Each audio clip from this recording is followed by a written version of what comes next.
I'm Kelly, and John and I met right after I finished college. He swept me off my feet with his charm and ambition. Before I knew it, we were married and living in the apartment he'd bought before our wedding. It wasn't anything fancy, but it was ours, and I loved every bit of it. Our daughter Sarah came along soon after. She was perfect, John's blue eyes and my curly hair. I thought we had it all, a loving family, a cozy home, and promising careers ahead of us. I landed a job as a secretary at a small but growing company. The pay wasn't great, but I enjoyed the work and got along well with my coworkers. John, on the other hand, was making his way up at his construction firm. He'd come home with stories of big projects and even bigger deals. I was proud of him, even if his long hours meant I was often alone with Sarah. But something changed in John over time. He'd come home late, eyes narrowed with suspicion. "Who called?" he'd demand, or "Why were you all dressed up?" At first, I laughed it off, but soon his jealousy became suffocating. One night, after he'd grilled me about a work event, I confronted him. "You think I'm cheating?" "With who, John? The mailman?" He didn't crack a smile. "Don't play dumb, Kelly. I see how men look at you. And that boss of yours is happily married with 3 kids, I cut him off. "For God's sake, John, I'm your wife. I love you." But my words fell on deaf ears. The arguments became more frequent, each one chipping away at our marriage. I was faithful, always had been, always would be. But John's distrust was like a poison, seeping into every part of our lives. Through it all, Sarah remained blissfully unaware. At 10 years old, her world revolved around school, friends, and her iPad. I tried to shield her from our fights, but kids always know more than we think. The irony wasn't lost on me. John was the one always coming home late, always going on business trips. If anyone had reason to be suspicious, it was me. But I trusted him. I believed in our vows, in our love. Why couldn't he do the same? One night, after a particularly nasty fight, I found myself staring at the ceiling, unable to sleep. John's soft snores filled the room, but I felt miles away from him. How had we gotten here? When had love turned to suspicion, trust to accusation? I thought about leaving, about taking Sarah and starting over. But where would we go? What kind of life could I give her on a secretary's salary? And despite everything, I still loved John. I loved the man he used to be, the man I hoped he could be again. Just when I thought things couldn't get more complicated, life threw me another curveball. My mom, the rock I'd always leaned on, had a stroke. It hit out of nowhere, leaving us all reeling. Mom had always been the picture of health. After Dad died, she'd thrown herself into gardening and book clubs, determined to live life to the fullest. She lived in this gorgeous house in the fancy part of town, courtesy of Dad's life insurance and smart investments. I used to joke that she was living the life of a retired movie star. But that Tuesday morning changed everything. I got the call at work. Mom couldn't speak, couldn't move her left side. I rushed to the hospital, my heart in my throat. The next few weeks were a blur of hospitals, doctors, and terrifying medical jargon. I went to every top-notch clinic in the area, desperate for someone to tell me Mom would be okay. But the prognosis wasn't good. The stroke had left her bedridden, needing round-the-clock care. I was overwhelmed. How could I take care of Mom, manage my job, look after Sarah, and deal with John's jealousy all at once? It felt like drowning in slow motion.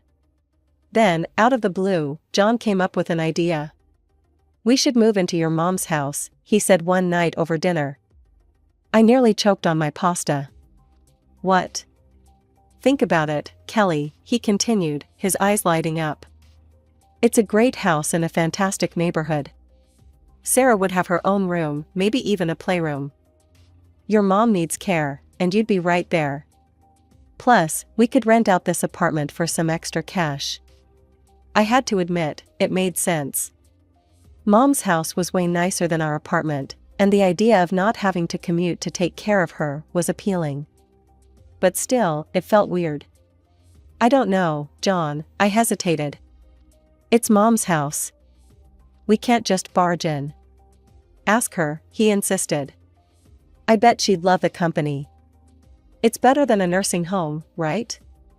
He had a point there. Mom had made it crystal clear she didn't want to end up in a glorified prison for old people, as she called it. Maybe this could work.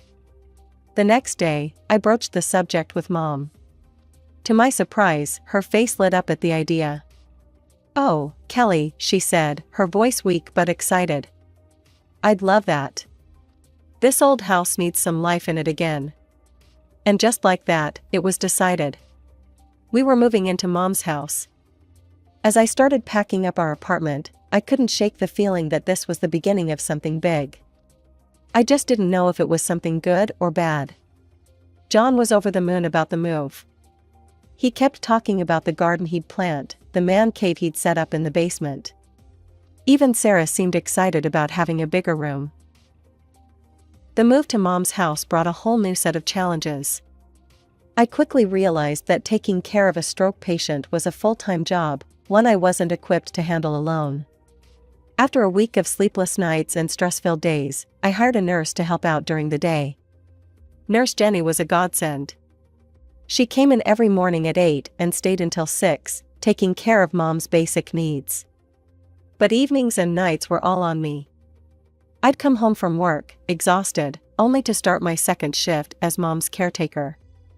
The stroke had affected her speech, leaving her frustrated and often silent. I'd change her diaper, giving her as much dignity as I could in the process. Then came the sponge bath, the massage to keep her muscles from atrophying, the meds, and finally, dinner. It was grueling work, both physically and emotionally. Seeing my vibrant, independent mother reduced to this state broke my heart every day.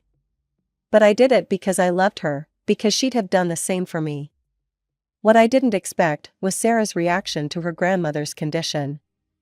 At 11, I thought she'd be old enough to understand, to help even. Boy, was I wrong. One evening, as I was heading to Mom's room, I saw Sarah dart past, her hand clamped firmly over her nose. "Sarah," I called out. "Where are you going? Don't you want to say hi to Grandma?" She shook her head violently. "No way. It smells gross in there." I was shocked. "Sarah, that's not a nice thing to say. Grandma needs our help and support right now." "I don't care," she spat back. "She's disgusting. I'm not going near her." Before I could respond, she stormed off to her room, slamming the door behind her. I stood there, stunned and hurt. Where had my sweet little girl gone? I turned to John for support, but found none. "Not my problem," he'd say whenever I asked for help with Mom. I didn't sign up for this. It stung, but I couldn't entirely blame him. He hadn't signed up for this. None of us had. Still, I couldn't help but feel resentful as I watched him play video games with Sarah or take her out for ice cream while I was elbow-deep in adult diapers and medication schedules. The one silver lining was seeing how close John and Sarah had become. They'd always had a good relationship, but now it seemed stronger than ever. I'd hear them laughing together in the living room or see them huddled over Sarah's homework at the kitchen table. It warmed my heart, even as it made me feel more isolated. 2 years flew by in a blur of bedpans, medications, and stolen moments of sleep. Mom's condition had stabilized, but she still needed constant care. I was exhausted, but I'd found a rhythm. Then, one ordinary Tuesday, everything fell apart. The phone rang while I was changing Mom's sheets. It was Mrs. Peterson, our old neighbor from the apartment complex. "Kelly, dear," she said, her voice dripping with faux concern, "I thought you should know. I've been seeing John around quite a bit, with company of young women. Different ones. Always very pretty." I thanked her and hung up, my mind reeling. That night, I confronted John. "Oh, those are just potential tenants," he said smoothly. "I'm showing them the apartment." I wanted to believe him. I really did. But doubt had taken root, and it grew like a weed. A week later, I found the lipstick stain. It was on the collar of his white shirt, a perfect crimson kiss. My hand shook as I held it up to the light, trying to convince myself it was just a pen mark or a food stain. But I knew better. I waited until his next business trip to make my move. With trembling hands, I unlocked the door to our old apartment. The sounds coming from the bedroom confirmed my worst fears before I even opened the door. There was John, in our bed, with a woman I'd never seen before. They scrambled to cover themselves, but the damage was done. "Kelly!" John exclaimed, not even having the decency to look ashamed. "What are you doing here?" I couldn't speak. I just stood there, staring at the scene before me, feeling my world crumble around me. "Look," John said, his voice cold, "I'm sorry you had to find out this way. But let's be honest, Kelly. I'm bored. You're always busy with your mother. This is exciting." His words cut deeper than any knife. Without a word, I turned and left, my mind already racing towards what I needed to do next. The divorce proceedings were ugly. John fought me every step of the way, but in the end, we stood before a judge, dividing up our life together like it was nothing more than assets on a balance sheet. Then came the hardest part, custody of Sarah. At 12, she was old enough to have a say, and her choice broke my heart. "I want to live with Dad," she declared, her voice steady. "I don't want to be around Grandma anymore. It's gross and depressing. And Mom's always trying to make me help." The judge nodded sympathetically. He took into account John's higher income, the stability he could provide, and Sarah's clear preference. In the end, John was awarded primary custody. I was devastated, but I tried to focus on what was best for Sarah. John could give her opportunities one couldn't: private school, dance lessons, summer camps. We agreed on weekends and holidays for me, a schedule that looked so neat and tidy on paper, but felt like a gaping wound in my heart. As I watched Sarah pack up her things, chatting excitedly about her new room at Dad's new place, I felt like I was losing everything. My marriage was over, my daughter was leaving, and I was left with a house that felt more like a hospital than a home. The first few months after the divorce were tough, but I clung to my weekends with Sarah like a lifeline. We'd go to the movies, have ice cream in the park, or just hang out at home. It wasn't perfect, but it was something. Then, slowly, things began to change. Sarah started canceling plans. "I have a sleepover," she'd say. Or, "Dad's taking me to a concert." I tried to be understanding, to be the cool mom who didn't make a fuss. But each cancellation felt like a knife twisting in my gut. Soon, the cancellations became more frequent. Weeks would go by without a visit. My calls went straight to voicemail. Text messages were met with one-word responses, if I got any response at all. One Sunday, after yet another canceled visit, I decided to call Sarah directly. The phone rang once, twice, then went to voicemail. I tried again. This time, a robotic voice informed me that the number I was trying to reach had blocked my calls. My hand shook as I dialed John's number. "What do you want, Kelly?" His voice was cold, annoyed. "John, I can't reach Sarah. She's blocked my number." "What's going on?" There was a long pause. Then, "Look, Kelly, Sarah doesn't want to talk to you right now. You need to respect that." "Respect that? She's my daughter. She's also a person with her own feelings," John shot back. "And right now, she doesn't want to be around all that negativity at your place. I mean the sickness, the sadness. Sarah needs stability. She needs a normal family. Sarah sees Lisa as a mother figure now. She has a normal family life here. 2 parents, no sick relatives, no drama.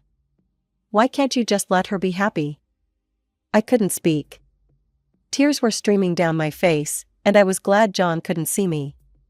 "Look," he continued, his voice softening slightly, "I know this is hard. But if Sarah doesn't want to see you right now, you need to respect that. Don't force it. It'll only push her away more." I wanted to scream, to argue, to demand my rights as a mother. But a small, rational part of my brain whispered that he might be right. If I pushed too hard, I might lose Sarah forever. I sank to the floor, phone clutched to my chest, and sobbed. My little girl, my Sarah, didn't want me anymore. Someone else was being her mother, kissing her goodnight, helping with homework, sharing all the moments I was missing. Mom found me there hours later, still on the floor. She'd managed to shuffle over with her walker, her face creased with concern. "Kelly," she said, her voice stronger than it had been in months. "What's wrong, sweetheart?" I looked up at her, this woman who'd been my rock for so long, who I'd been taking care of for years. In that moment, our roles reversed again. I was the child, seeking comfort from my mother. "Oh, Mom," I cried, reaching for her hand. "I've lost her. I've lost my baby girl." Mom squeezed my hand, her touch still weak but full of love. "No, Kelly. You haven't lost her. She's just lost right now. She'll find her way back to you. You'll see." 14 years. It's amazing how time can fly by and drag on simultaneously. Mom's condition improved slightly over the years, she regained some mobility and speech, but caring for her remained a full-time job. When she passed away peacefully in her sleep, I felt a mixture of grief and, shamefully, relief. Suddenly, I found myself alone in this big, empty house. The silence was deafening. No more beeping medical equipment, no more schedules of medications and therapy sessions. Just me, rattling around in rooms full of memories. Then, out of the blue, my phone rang. The number was unfamiliar, but the voice.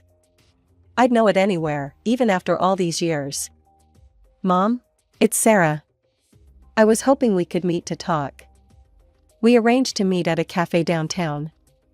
As I waited, my hands shaking around my coffee cup, I spotted a young woman entering. It took me a moment to realize it was Sarah. Gone was the gangly preteen I remembered. In her place stood a poised, beautiful young woman.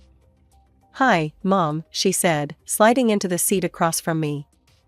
We made awkward small talk at first. She filled me in on her life, her job in marketing, her hobbies, her friends. Then she dropped the bombshell. "I'm getting married," she said, pulling an envelope from her purse. "Here's an invitation." My heart swelled with joy and a tinge of sadness. My little girl, getting married. And I'd missed so much. "Oh, Sarah, that's wonderful news. I'm so happy for you. Listen, if you need any help with the expenses." She cut me off abruptly. "Actually, Mom, that's kind of why I wanted to meet. I was hoping to talk about Grandma's inheritance. The house, her savings. I want them." I felt like I'd been slapped. "Excuse me?" "Look, Mom," she said, leaning forward. "That house is in a great area. It's worth a fortune. After the wedding, Jake and I want to live there. Start our family there." Anger bubbled up inside me. "Sarah, you haven't set foot in that house in over a decade. You said it disgusted you. You called it a tomb." She waved her hand dismissively. "I was a kid then. I've grown up. Times have changed. And let's face it, I'm Grandma's only grandchild. She would have wanted me to have it." I couldn't believe what I was hearing. "Wanted you to have it? Sarah, you didn't even come to her funeral. You didn't call, didn't write for years." "That's ancient history," she snapped. "The point is, that house should be mine. I deserve a comfortable life." "Deserve?" I was practically shaking with rage now. "You didn't lift a finger to help when Grandma was sick. I gave up my life to care for her. And now you think you deserve her house?" Sarah's face hardened. "Fine. If that's how you want to play it, I'll sue. I'll get what's rightfully mine." She stood up abruptly, snatching the wedding invitation from the table. "You know what? Forget it. You're not invited to the wedding. I don't need your negativity there. And I don't need your permission to take what's mine." As she stormed out of the cafe, I sat there, stunned. The daughter I'd loved, missed, and longed for all these years was gone. In her place was this stranger, cold and greedy. The days following that disastrous cafe meeting passed in a haze. I alternated between rage, grief, and a numbing emptiness. But as the dust settled, I realized something surprising. I felt relieved. The weight of hoping for reconciliation, of longing for a relationship with Sarah, had lifted. In its place was a strange sort of peace. I didn't attend Sarah's wedding. I didn't send a gift or a card. Instead, I spent that day volunteering at a local animal shelter, finding comfort in the unconditional love of abandoned pets who needed care. It felt fitting somehow.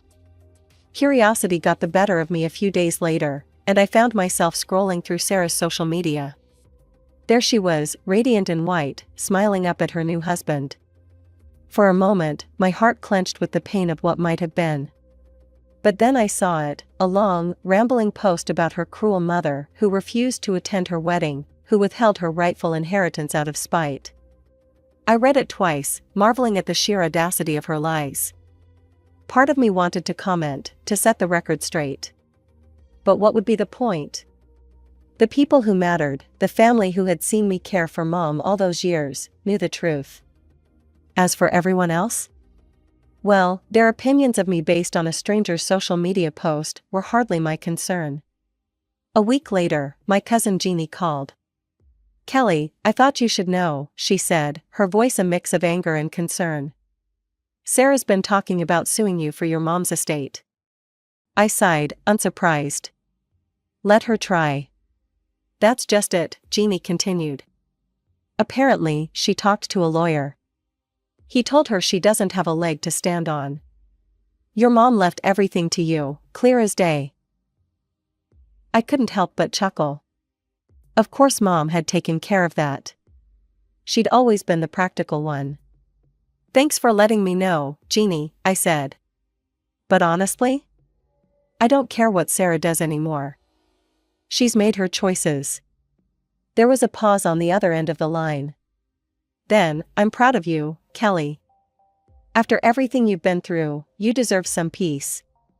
As I hung up the phone, I looked around the house, Mom's house, now my house. Every corner held memories, some painful, some beautiful. But for the first time in years, I felt like I could breathe here. I walked to the window, looking out at the garden Mom had loved so much. It had gotten a bit overgrown in recent years, but I could see its potential. Maybe it was time to bring some life back to it. As I stood there, planning my next trip to the garden center, I realized something. The chapter of my life revolving around Sarah, the hope, the pain, the longing, was finally closing. But that didn't mean my story was over. Far from it. The garden was in full bloom when the call came. I'd spent the past few months throwing myself into its restoration, finding solace in the simple act of nurturing life. The roses Mom had loved so much were just starting to open, their scent filling the air as I pruned the bushes. My phone buzzed in my pocket. Unknown number. I almost didn't answer, but something made me press the green button. "Hello? Mom?" Sarah's voice, thick with tears. "Mom, I need your help." I froze, pruning shears still in hand. "Sarah? What's wrong?" "I'm pregnant," she sobbed. "And we're struggling." "Mom, I need money. You have to help me. You can't leave your grandchild without anything." I listened silently as she rambled on, her words becoming more frantic, more accusatory. "You abandoned me, Mom. You never tried to contact me, never fought for me. And now you're going to abandon your grandchild too?" Something inside me snapped. Not with anger, but with a calm, unshakable resolve. "Sarah," I said, my voice steady. "That's enough." She fell silent, probably shocked that I'd interrupted her tirade. "I never abandoned you. I sent child support every month without fail.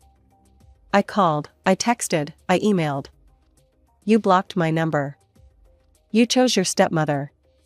You made your decisions, and I respected them, even when they broke my heart. But Mom..." "No, Sarah, I'm not finished. You're an adult now, about to be a parent yourself. It's time you took responsibility for your choices and your life. I'm not your bank. I'm not your safety net.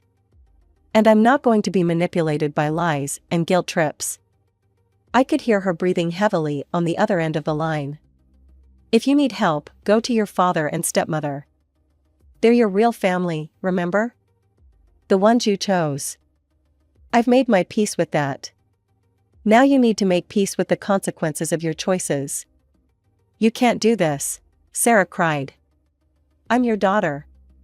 Yes, you are, I said, my voice softening slightly. And I'll always love the little girl you were. But I don't know the woman you've become. And I don't think I want to. I took a deep breath. Goodbye, Sarah. I wish you and your child well. But please, don't contact me again.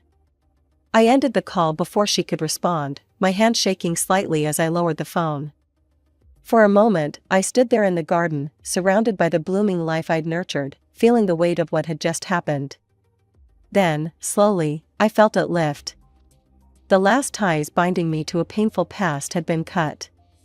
The last what-ifs laid to rest. I looked around at the garden, at the house beyond.